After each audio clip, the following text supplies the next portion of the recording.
Hey guys, welcome back. This is Steve Areno Cool Kits, Trumpeter C-47A Skytrain in 148. Part 1. Take 1. Boom. Let me get my thinking hat out of the way, and there it is, the universal hat for all occasions. A go to convention hat, thinking hat, go surfing hat, right? So we are in a new year, this back from 2021, but we are in 2023. Back to, I've been away for a while. So now, anyway, we're back to modeling, and we can start dreaming and planning and doing, and we're picking up with all of our other activities. We didn't miss anything. And as you know from my past videos, you know, I'm pretty active as a coach and also as a scoutmaster. So all those things have continued right on through, and it's been great. So anyway, what's on deck today? Talked before about my modeling process, you know, Steve Areno's process here, where when I get an idea for a model and I go through this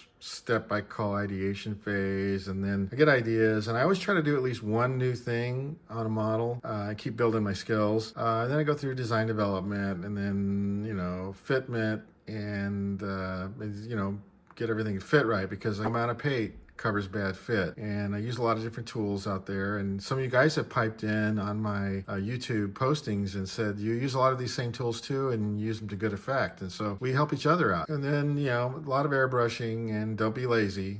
I know there's tend to be an over-reliance sometimes in my modeling past on spray rattle can, but the airbrushing will take you into effects and capabilities which you didn't have before, and then, you know, you get into your decaling, and we talked about skills and techniques for doing that effectively, and then weathering and all that other stuff. But in terms of a general backbone plan, it's like this, and then there's a lot of looping around in here and stuff too as you get ideas. And some of the kits, you know, don't get too bogged down. I mean, I went through a phase where I was just putting way too much. These are models. I was, you know, getting in there with all kinds of photo etch, and the fun got lost. So I had to step back and say, how am I going to make this fun? And of course, fun is a personal definition that you have. And so my models are about discovery, about learning something. They're not really built as works of art. They're built in order that I might, you know, learn. And so along with learning, what comes reading. So what got this C-47 Skytrain thing going is, over the holidays, I was watching, I know we all like to watch it, you know, the Band of Brothers. And when I was watching the Band of Brothers, some episodes, and I don't even think I was watching them in the right order. I was just, you know, sort of watching them.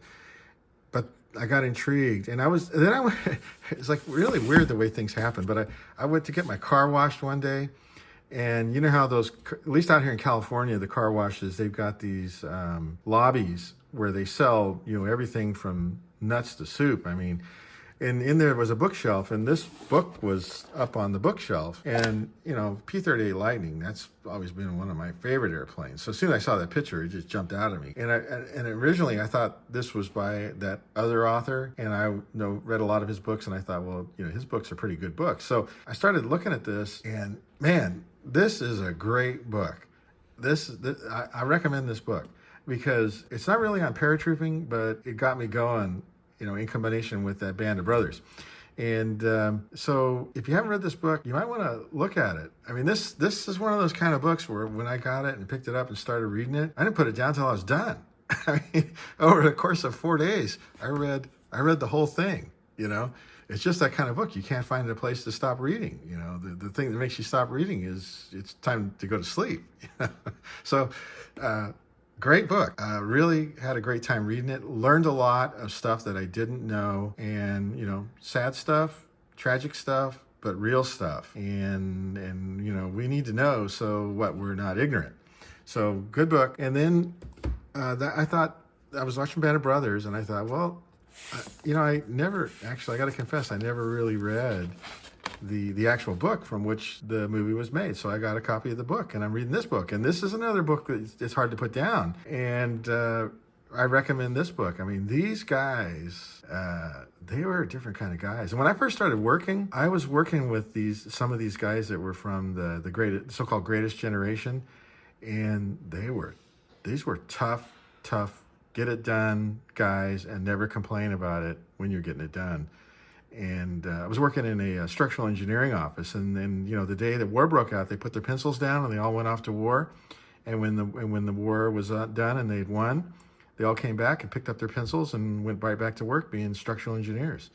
And they never said too much about it, but there was something different about these kinds of guys. And so my hat's off to those guys, and it was really my good fortune to work with them. They were incredible guys. So I'm reading this one. Now, when it comes to the model, you're like, yeah, Steve, when are you going to get to the model? This particular model, surprisingly, great plane, but there isn't a lot of YouTube videos on this model, so maybe mine will help. And I'm already planning, because of what I've been reading, that I'm going to do the D-Day invasion version. It's a great kit. You get all kinds of markings in there for Market Garden invasion. You also get the one for the plane depicted on the box, which is great box art, which is for the D-Day invasion. So that's the version I'm going to be building. And a guy, he did us a solid. His name is Glenn Hover, and he retired from a career in high tech. And so he wrote just a fantastic, this is not an endorsement. I didn't get paid anything for saying this, about this. I mean, I had to pay for this book, but it's a great book for guiding you through how to build a model, because he covers not only the parts you get in the kit, but also he covers a lot of aftermarket parts and how those would substitute for those in the kit. So a great guide, because we want to do a good job on the model. This is very good. You can see what you need in order to get a copy. If you want to get one, you can look this up. You guys are clever. You can look this up on the internet and find it.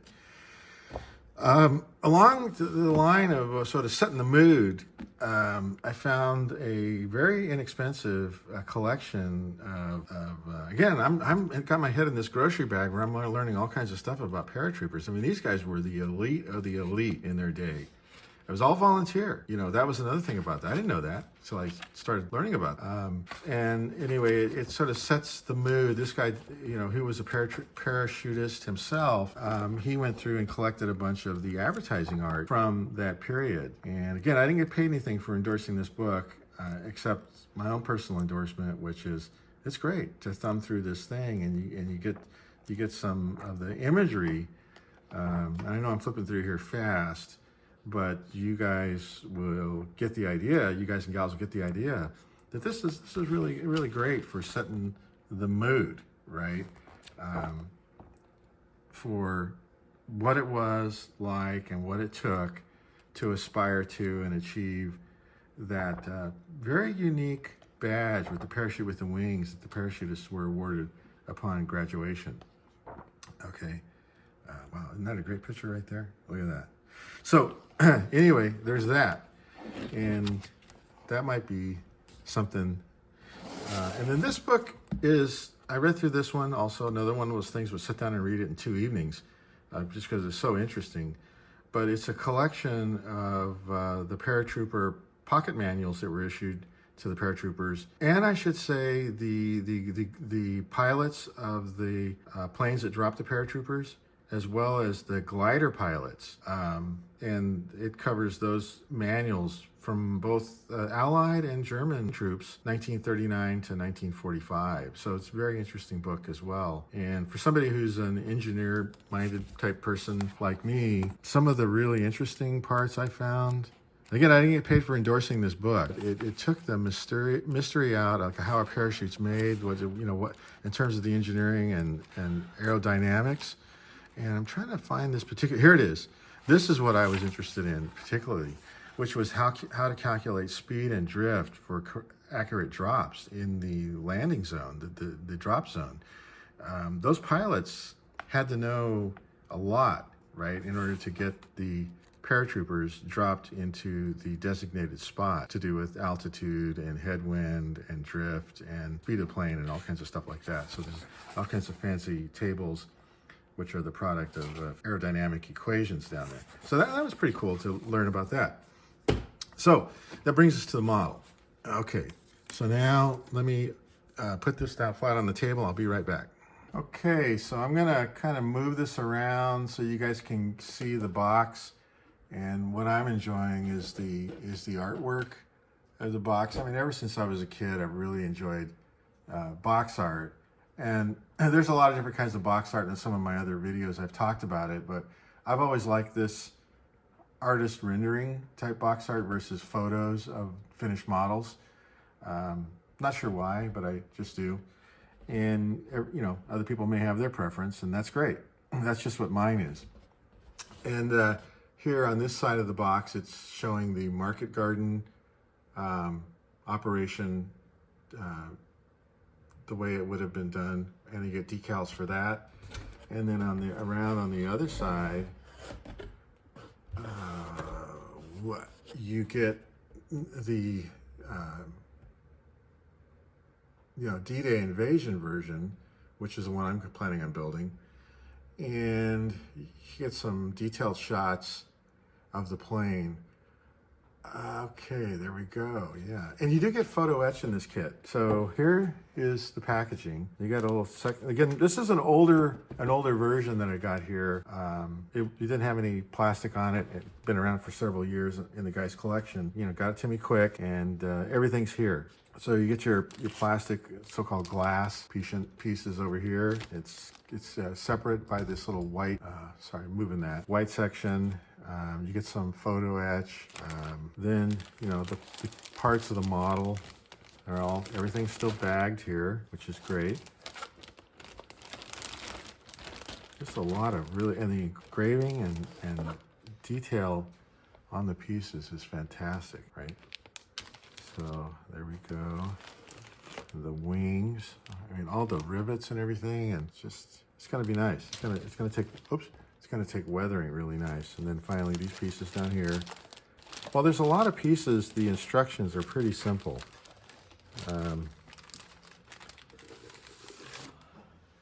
Get that out. Put this back. Back.